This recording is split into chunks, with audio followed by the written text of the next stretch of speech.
आदाब, नमस्कार। आप देख रहे हैं INN चैनल। मैं हूं शेख अहमद अली। इस न्यूज़ बुलेटिन में आइए नज़र डालते हैं दिन भर की बड़ी खबरों पर। शहर हैदराबाद के अफजलगंज इलाके में टायरों के एक गोदाम में बड़े पैमाने पर आग लगने का वाकया पेश आया। आग के शोले कसीफ धुएं के साथ निकल रहे थे। करीब में ही पेट्रोल पंप होने की वजह से लोग खौफजदा हो गए। इत्तला मिलते ही फायर ब्रिगेड के एहलकार वहां पहुंचे, जिन्होंने काफ़ी जद्दोजहद के बाद आग पर काबू पाया। आग बुझाने के ऑपरेशन में तकरीबन 15 फायर इंजनों ने हिस्सा लिया, जिससे आग की शिद्दत का अंदाज़ा लगाया जा सकता है। इस वाक़े के साथ ही अफजलगंज इलाके में बड़े पैमाने पर ट्रैफिक जैम हो गई। चादरघाट अफजलगंज के रूट्स को जाने वाली ट्रैफिक में भी रुकावटें पैदा हुई। इस वाक़े में किसी जानी नुकसान की कोई इतला नहीं है, अलबत्ता बड़े पैमाने पर माली नुकसान ज़रूर हुआ। आग लगने की वजूहात मालूम ना हो सकी। गोदाम में काफ़ी ज़्यादा टायर्स रखे हुए थे, जिसकी वजह से आग तेज़ी के साथ फैलने लगी।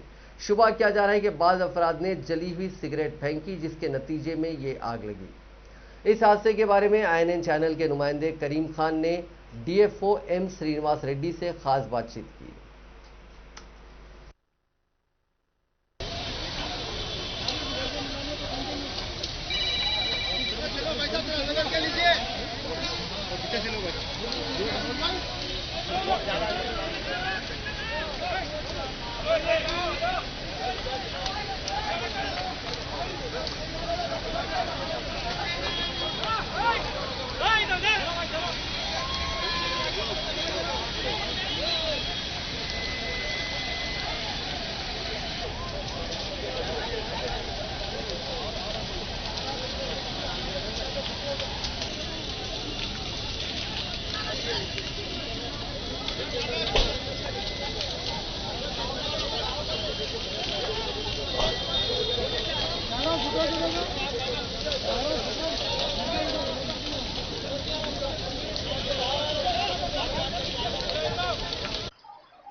पानी हो गया नहीं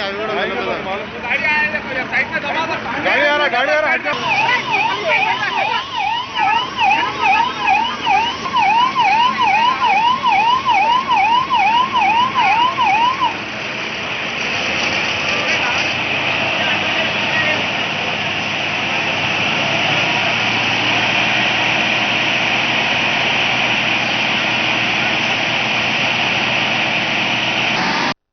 फायर्स को हम छोटी स्टेज में कंट्रोल कर दिया और मल्टी स्टोरेड बिल्डिंग्स परसों में नूरखान इधर हुआ, ये क्या है बशीर बाग में एक हुआ है, कमिश्नरेट के बाजू एक है और इधर ट्रूप बाजार में एक हुआ है। ऐसा बहुत सारे फायर चाह रहे थे और जैसा हम रिक्वेस्ट कर रहे हर एक फ्राइडे जाके पब्लिक को इजीली आइडेंटिफाई करना, तो डिटेक्टर्स लगाना, फायर को जल्दी आप आइडेंटिफाई करके फायर ब्रिगेड को बुलाना। 101 जो है फ्री फ़ोन है, फ्री सर्विस है।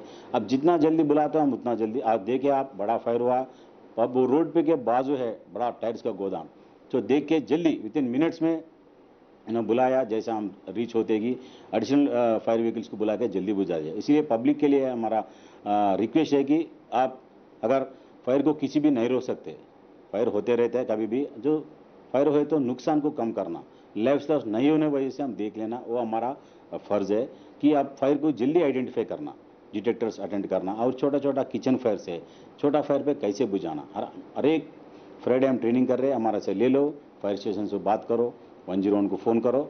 इस ये करे तो भी हमको बहुत सहायता करने वाला है।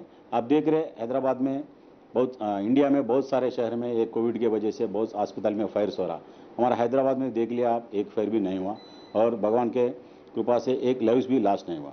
तो Hyderabad is one city in which lives lost is very less in case of fires. So हमारा फायर ब्रिगेड, हमारा ऑफिसर, हमारा स्टाफ अच्छी तरह काम कर रहे हैं, इसलिए ये पॉसिबल हो रहा है। फ्यूचर में भी सबका सपोर्ट है या प्रेस का सपोर्ट है, जैसे अवेयरनेस प्रोग्राम्स को पब्लिक को लेके जाने में प्रेस का फ्रेंड्स का भी बहुत सहायता हो रहा है हमारे से, वो लोग भी बहुत मदद कर रहे हैं। ये भी ऐसा फ्यूचर में करें तो हम देखो आपको मालूम है कि हैदराबाद में अभी कोविड की वजह से नहीं हो रहा, मगर साल भर फेस्टिवल्स होते रहता, साल भर चल रहा, नुमाइश से शुरू होते फिर क्रिसमस तक हर एक सेलिब्रेशन है, हर एक जुलूस है, पूरा हमारे अंदर आ जाता, हम पूरा बंदोबस्त कर लेता। So public is very friendly here, so कुछ नुकसान कम हो रहा। फ्यूचर में भी हम ऐसा करते हैं। अब कुछ डाउट्स है तो नियरेस्ट फायर स्टेशन जाके आप बोल सकते, बात कर सकते। 101 इज़ टोल फ्री नंबर है, आप कभी भी बात सकते हैं। और स्टेशन का प्रॉब्लम जो है कभी कभी वैकेंसीज है, फायरमैन का वैकेंसीज है, हम होमगार्ड का लिया है, ड्राइवर का वैकेंसीज है, आरटी से लिया है। क्यों बोले तो गवर्नमेंट का सर्विस में प्रॉब्लम्स रहता। हम प्रॉब्लम्स को हाईलाइट करते रहे तो काम नहीं होता। प्रॉब्लम्स रहते हैं, प्रॉब्लम्स रहने के लिए आगे जाना है, वो हमारा ड्यूटी है। इसके करने में हम ज़्यादा से ज़्यादा कामयाब हो रहा। जैसा आपको मालूम है, हर एक गवर्नमेंट सर्वेंट सक्सेस होने के लिए नीचे का स्टाफ का जैसा जरूरी है और पब्लिक का जरूरी है। और रियासती इलेक्शन कमिश्नर पार्था सारथी ने खम्मम, वरंगल कॉरपोरेशन और दीगर मखलूआ सीटों पर होने वाले इंतखाबात के सिलसिले से मुतालिक जिला collectors, additional collectors, municipal corporation के सुदूर के साथ वीडियो कॉन्फ्रेंस मुनक्किद की। इस मौके पर पार्था सारथी ने कहा कि वोटर लिस्ट के लिए पहले ही नोटिफिकेशन जारी किया जा चुका है। उन्होंने कहा कि इलेक्शन की सरगर्मियों का आगाज हो चुका है। उन्होंने कहा कि माजी में जो इंतखाबात के वक्त ज़ाब्ता अखलाक नाफिज किया गया था उसी पर अमल आवरी होगी। इंतखाबात की तमाम तैयारियां मुकम्मल करें। ज़रूरी अशिया पोलिंग मराकज़ की निशानदही, सिक्योरिटी इंतजाम, बैलेट पेपर और दीगर अशिया को दस्तियाब रखें। कमिश्नर ने कहा कि 11 अप्रैल को क़तई फ़हरिस्त वार्ड सतह पर चिस्पा की जाएगी। 14 अप्रैल को पोलिंग स्टेशन की फ़हरिस्त भी जारी की जाएगी। कमिश्नर ने कहा कि रिटर्निंग ऑफिसर और असिस्टेंट रिटर्निंग ऑफिसर की 12 अप्रैल के अंदर तरबियत मुकम्मल करें। बैलेट बॉक्सेस को तैयार रखा जाए। वार्ड सतह पर बैलेट पेपर के कितने चाहिए, इसके मुताबिक बैलेट पेपर की छपाई के लिए इंतजाम करें। पार्था सारथी ने कहा कि कोविड-19 के कवायद पर सख्ती से अमल किया जाए। हर कोई मास्क पहने, समाजी फासला बरकरार रखे और सैनिटाइजर का खास ख्याल रखे। वामन राव वकला कत्ल मुकदमे में पुलिस रिपोर्ट पर हाई कोर्ट ने इत्मीनान का इजहार किया। चारशंबे के दिन मुकदमे की समाअत के दौरान पुलिस की जानिब से की गई तहकीकात की रिपोर्ट अदालत में पेश की गई। 7 अफराद के मजिस्ट्रेट के पास दिए गए बयान की तफसीलात एडवोकेट जनरल ने अदालत को पेश की। 32 अफराद के ऐन शाहिदीन के मिन जुमला 26 अफराद के बयान भी मजिस्ट्रेट के पास मौजूद हैं। एडवोकेट जनरल ने बताया कि मुलजिम लच्चैया, वसंतराव और अनिल के मोबाइल फ़ोन के सिम कार्ड को FSL को रवाना किया गया। इस रिपोर्ट को आने 4 हफ्ते लग सकते हैं। एडवोकेट जनरल ने कहा कि 17 मई को मुकम्मल चार्जशीट दाखिल की जाएगी। वामन राव के वकील ने पुलिस रिपोर्ट को उनके हवाले करने की दरख्वास्त की, जिस पर अदालत ने मुस्तरद कर दिया। अदालत ने पुलिस रिपोर्ट पर इत्मीनान का इजहार करते हुए कहा कि अदालत का मुकम्मल तफसीलात हासिल करने मकसद है। अदालत ने कहा कि चार्जशीट का जायजा लिया जाएगा। समाअत को 23 अप्रैल तक के लिए मुलतवी कर दिया गया। तेलंगाना तेलुगुदेशम लेजिस्लेचर पार्टी को TRS में जम करने की दरखास्त करते हुए तेलुगुदेशम अरकान असेंबली ने स्पीकर पोचाराम श्रीनिवास रेड्डी से मुलाकात करते हुए मकतूब हवाला किया। S वेंकटा वीरैया पहले ही TRS में शामिल हो चुके थे। एक और रुकन असेंबली M नागेश्वर राव ने भी तेलुगुदेशम पार्टी से इस्तीफा दे दिया है और TRS में शामिल होने का फैसला कर लिया।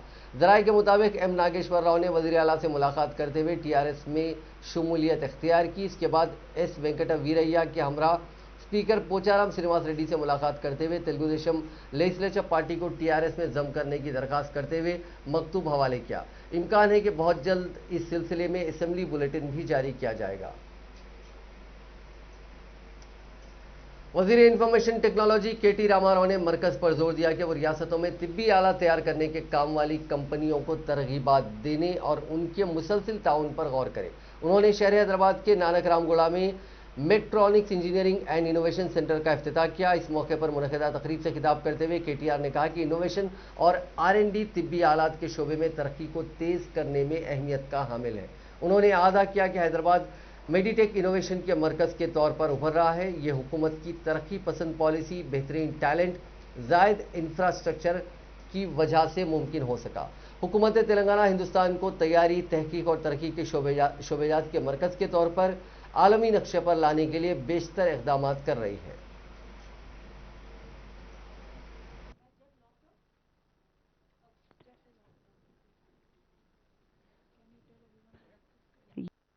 To be here today to inaugurate the new state-of-the-art facility, the R&D Center, the Engineering and Innovation Center, as we call it, MEIC.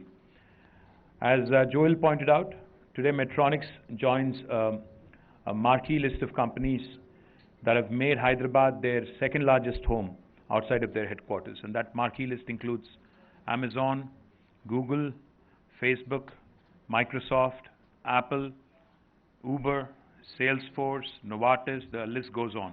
Now I'm delighted and honored again, like I said, that the largest research and development center outside of the United States for Medtronics also is now based in Hyderabad. It's a matter of great pride for not only Hyderabad and Telangana, but also for India as a country.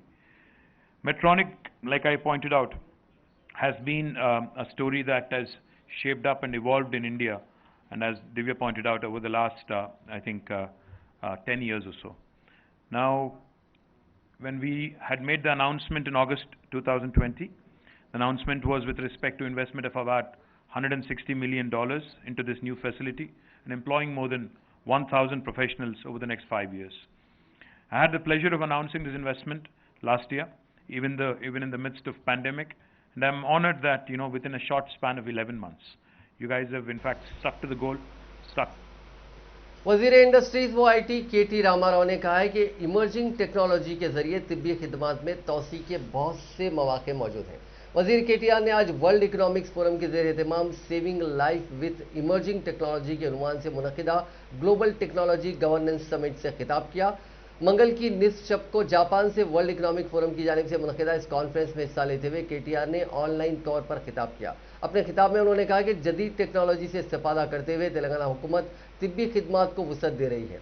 उन्होंने कहा कि इस वक्त दुनिया को दरपेश corona बहरान ने America और यूरोप जैसे तरक्की याफ्ता ममालिक समेत दुनिया के किसी भी मुल्क में मुनासिब मेडिकल इंफ्रास्ट्रक्चर की कमी की निशानदही की है। ताहम दुनिया के मुख्तलिफ ममालिक एक दूसरे से ताउन के रवैये के साथ इस बहरान के खात्मे के लिए गुज़िश्ता 1 साल से अनथक मेहनत कर रहे हैं।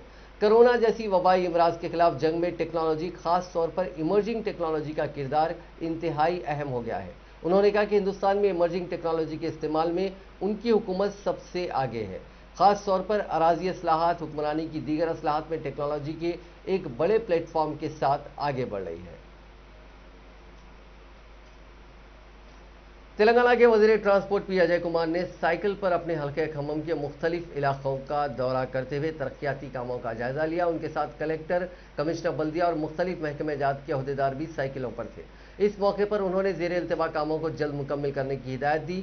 ZP सेंटर, तुमलागुड़ा, बोनाकल चौराहा, चर्च कंपाउंड, श्रीनिवास नगर, जहीरपुरा, हरकर बावी सेंटर और दीगर इलाकों का वज़ीर मौसूफ ने साइकिल पर दौरा करते हुए वहां के तरक्याती कामों और तोसी कामों के साथ साथ ड्रेनेज के काम, सड़कों की तोसी के काम, बिजली के काम, इंटरनल पाइपलाइंस और सैनिटाइजेशन के कामों का तफसीली जायजा लिया। वज़ीर मौसूफ ने कामों में लापरवाही और सुस्ती पर अहदेदारों की सरजनिश भी की और कामों में तेजी पैदा करने की हिदायत दी।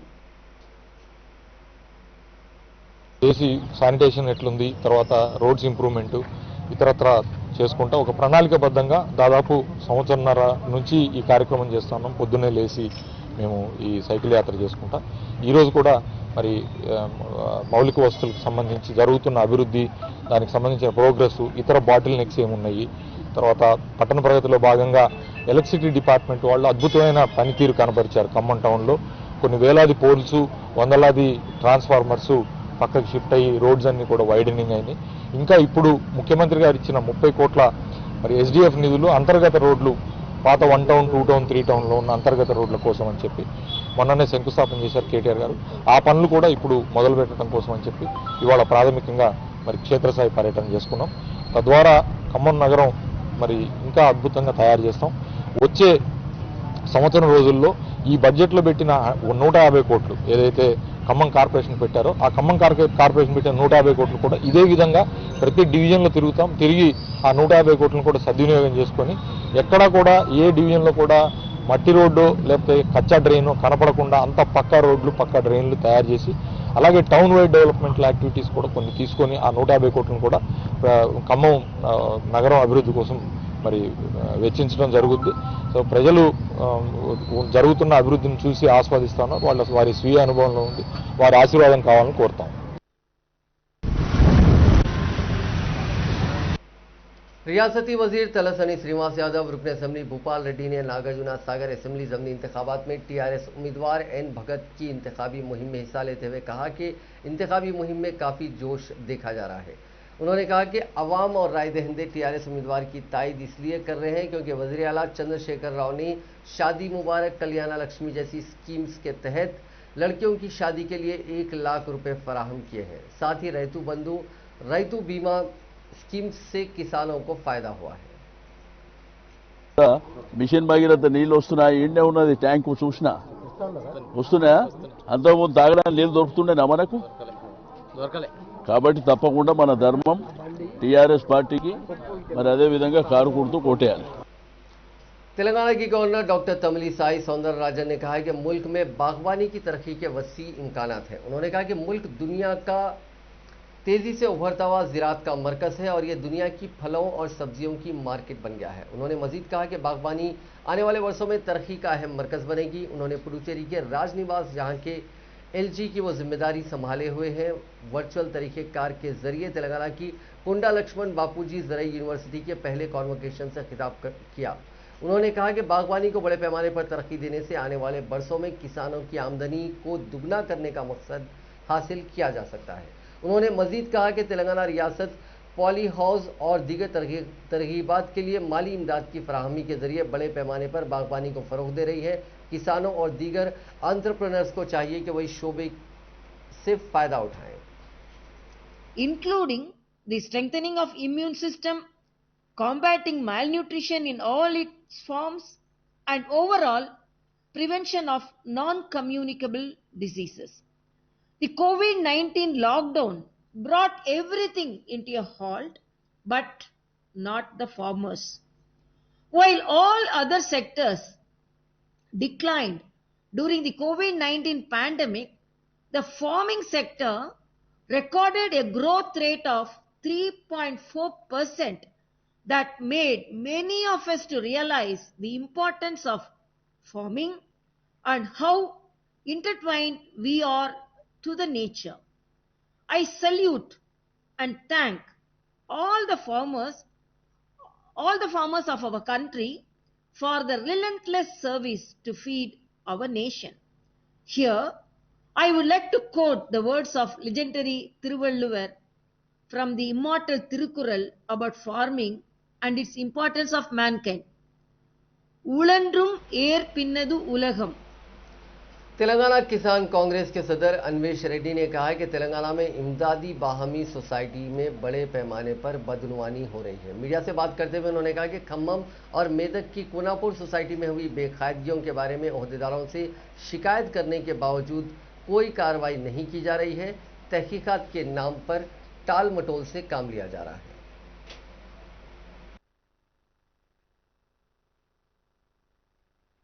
तेलंगाना स्टेट में जो कोऑपरेटिव सोसाइटी रहता उसमें पूरा लूटी करके फार्मर्स को नुकसान कर रहे हैं।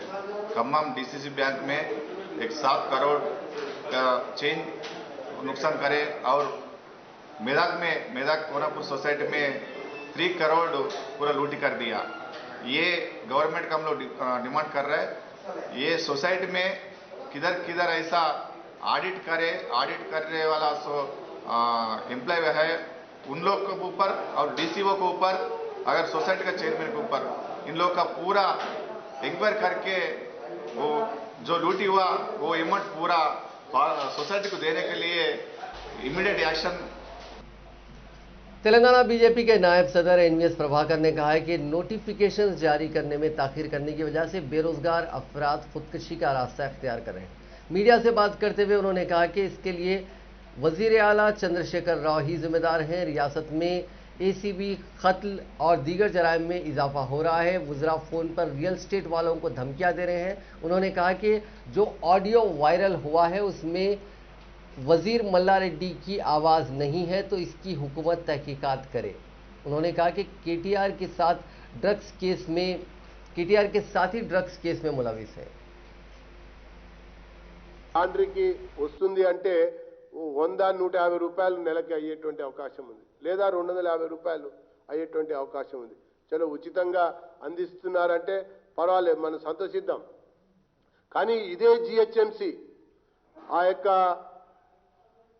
లాండ్రీస్ పైన, సెలూన్స్ పైన, కమ్మరి, కుమ్మరి, వడ్రంగి, తర్వాత బట్టలు కుట్టేటువంటి ఒక దర్జీ సంబంధించినటువంటి వాళ్ళు ఎవరైతే చేతి వృత్తులు చేసుకుంటూ ఇంట్లో ఉండి ఈ కుల వృత్తులు చేసుకుంటా ఉన్నారో వాళ్ళ ఇండ్లపైన కమర్షియల్ ట్యాక్స్ విధించినటువంటి మాట వాస్తవమా కాదా అని చెప్పి నేను అడుగుతున్నా.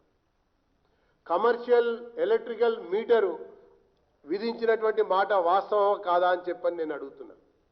ఒక తలుపు ఉన్నటువంటి ఒక ఇల్లు, కులవృత్తి చేసుకుంటున్నటువంటి ఒక కుటుంబం, ఒక పైపున నువ్వు 50 రూపాయలు 75 రూపాయలు విద్యుత్తు ఉచితంగా ఇస్తున్నామని చెప్పి అదే కులవృత్తి చేసుకుంటున్నటువంటి కుమ్మరి, కమ్మరి, వడ్రంగి, దాంతోపాటుగా ఉన్నటువంటి పద్మశాలి, దర్జీ, మళ్ళీ ఈ యొక్క చాకలి, మరి అదే రకంగా ఉన్నటువంటి ఒక నాయి బ్రాహ్మణు, వీళ్ళందరికీ సంబంధించినటువంటి వార్షికమైనటువంటి ఒక ఆస్తి పన్ను, ఇంటి పన్నులో 100 రెట్లు వసూలు చేస్తుంది ఈ ప్రభుత్వం.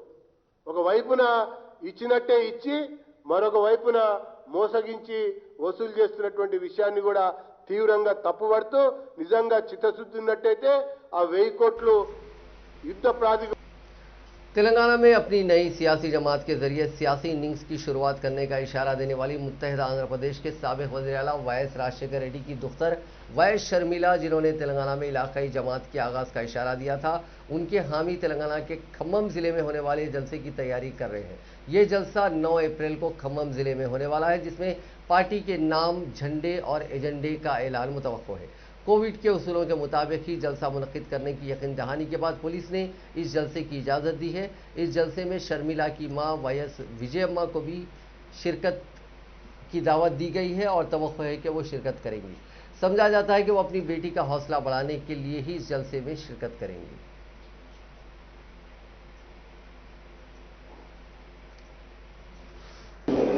अप्रैल 9 में शर्मिला का एक संकल्प ले रहे, उसका बारे में खम्मम में इवनिंग 5 o'clock का हमारा मीटिंग रहता। वो मीटिंग पे कोविड गाइडलाइंस का है तो वही फॉलो करते, उसका वही टाइम पे शर्मिला का मदर वायएस विजय लक्ष्मी गार आल्सो आते उधर, इनका ब्लेसिंग्स दे रहे इनका बेटी की। सो पूरा तेलंगाना लोगों शर्मिला का आशीर्वाद देने के लिए हम कोशिश करते। Thank you. सदर नशीन वक्फ बोर्ड मोहम्मद सलीम ने रियासत भर में वाक़ क़ब्रिस्तानों के मुतवल्लियों और इंतज़ामी कमेटियों से ख्वाहिश की है कि वह अमवात की सूरत हाल में बिला माविज़ा क़ब्रिस्तानों में तदफीन को यकीनी बनाएं। मोहम्मद सलीम ने आज मीडिया से बात करते हुए कहा कि मक्के मुअज़्ज़मा में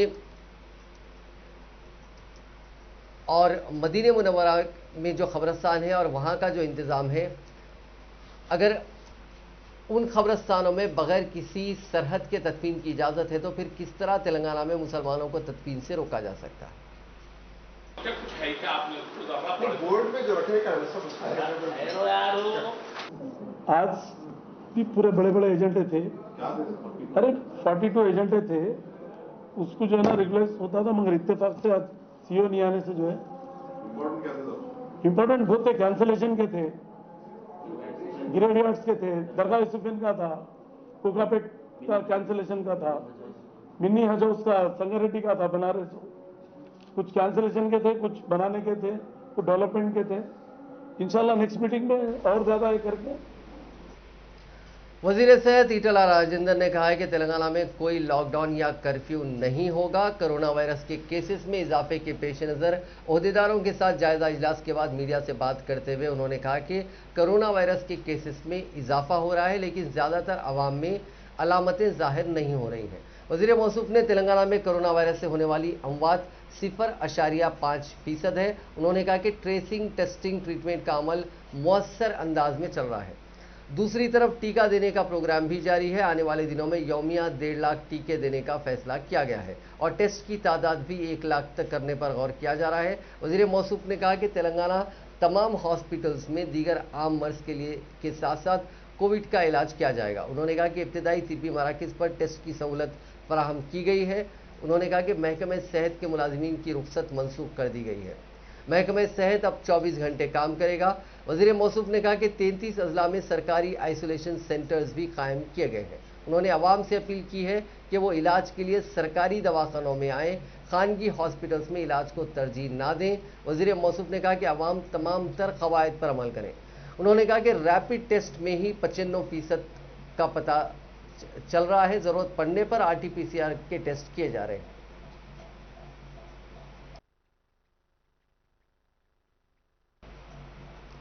छत्तीसगढ़ के बीजापुर जिले में हुए एनकाउंटर के पेश नजर तेलंगाना के भद्राद्री कोत्तागुड़म जिले पुलिस ने चौकसी अख्तियार की है। जिले के सरहदी इलाकों में चेरला, वेंकटपुर, वाजेडू और दीगर सरहदी इलाकों के बाज़ देहातों में पुलिस ने तलाशी मुहिम चलाई। मरकजी दस्तों जिला पुलिस की जानिब से मुश्तरका तौर पर तलाशी मुहिम चलाई जा रही है। सरहदी अजला में माओइस्टों को तेलंगाना में दाखिल होने से रोकने के इकदाम किए जा रहे हैं। पुलिस की जानिब से चेक पोस्ट भी कायम किए गए हैं।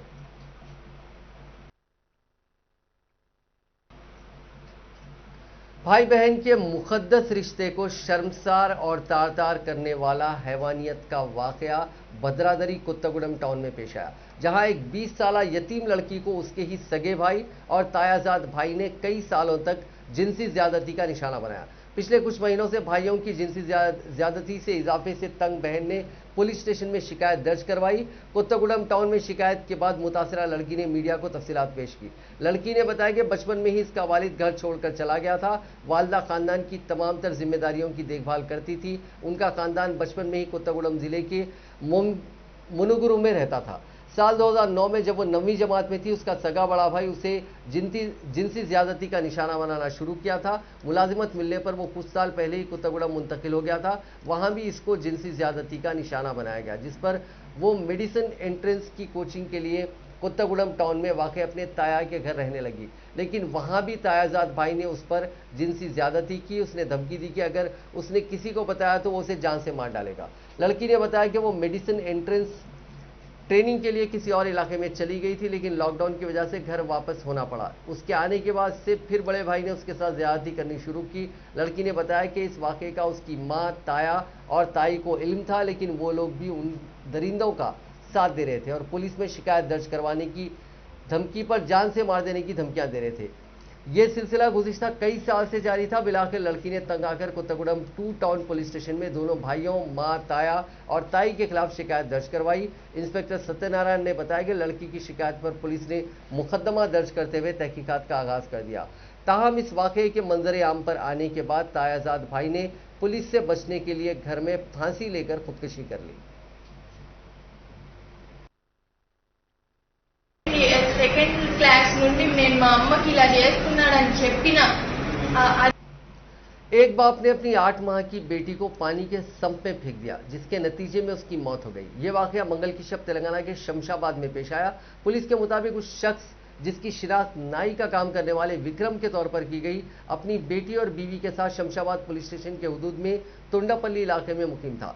मंगल की शब बीवी और विक्रम के पड़ोसियों ने उस लड़की की तलाश की जो मकान से लापता हो गई थी। उसकी तलाश के दौरान ही विक्रम ने अपने दोस्त को बताया कि उसने अपनी बेटी को पानी के संप में फेंक दिया। इस बात की तल्ला पाकर पड़ोसियों ने उसको पानी के संप से निकाला और इलाज के लिए फौरी तौर पर अस्पताल मुंतकिल किया, जहां डॉक्टर्स ने उसको मुर्दा करार दिया।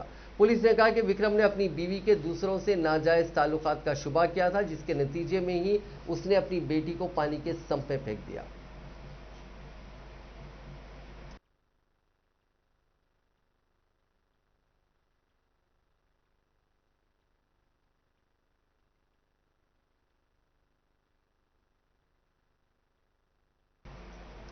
वज़ीर-ए-आज़म नरेंद्र मोदी ने परीक्षा पे चर्चा प्रोग्राम के तहत चाशुम्बे को स्टूडेंट्स, गार्जियंस और टीचर्स से बातचीत की। पीएम ने कहा कि उम्मीद है कि परीक्षा यानी इम्तिहानात की तैयारी अच्छी चल रही होगी। ये पहला वर्चुअल प्रोग्राम है। हम 1.5 साल से कोरोना के साथ जी रहे हैं। मुझे आपसे मिलने की जो लालच थी वो छोड़नी पड़ी। नए फॉर्मेट में आपके बीच आना पड़ा है। आपसे ना मिलना ये मेरे लिए बहुत बड़ा लॉस है। कभी कभी स्कूल का वातावरण भी, कभी कभी माँ बाप भी, कभी अपने रिश्तेदार भी एक ऐसा माहौल बना देते हैं, ऐसी चर्चा करते हैं कि जैसे कोई बहुत बड़ी घटना से आपको गुजरना है, बहुत बड़े संकट से गुजरना है। मैं उन सब से कहना चाहूंगा, खास करके मैं पेरेंट्स से कहना चाहता हूं, आपने क्या करके रख दिया है। मैं समझता हूं कि ये सबसे बड़ी। नाज़रीन, इस न्यूज़ बुलेटिन में बस इतना ही। देखते रहिए INN चैनल।